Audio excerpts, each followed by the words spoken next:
Не го вземай. Чакай малко.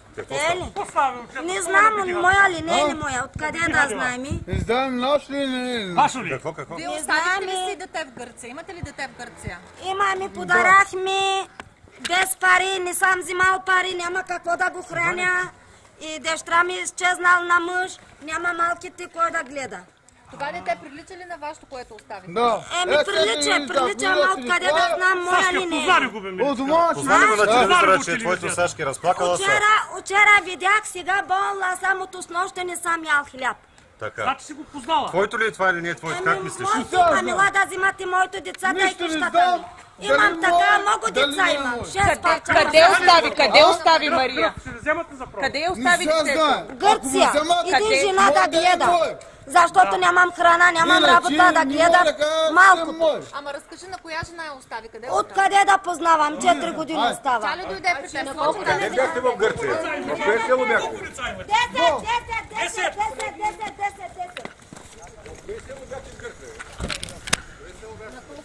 Ако обичате, Николай. На колко го оставите детето?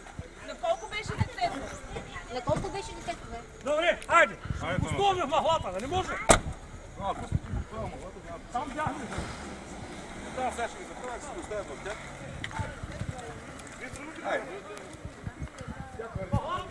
Е тази къща с детето да видят... Приятели ми, семейството ми! Не дай да ми снимаш! Дай, черен прай!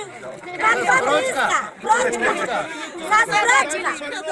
И цялата махала само има беледица. Откъде пак знаете?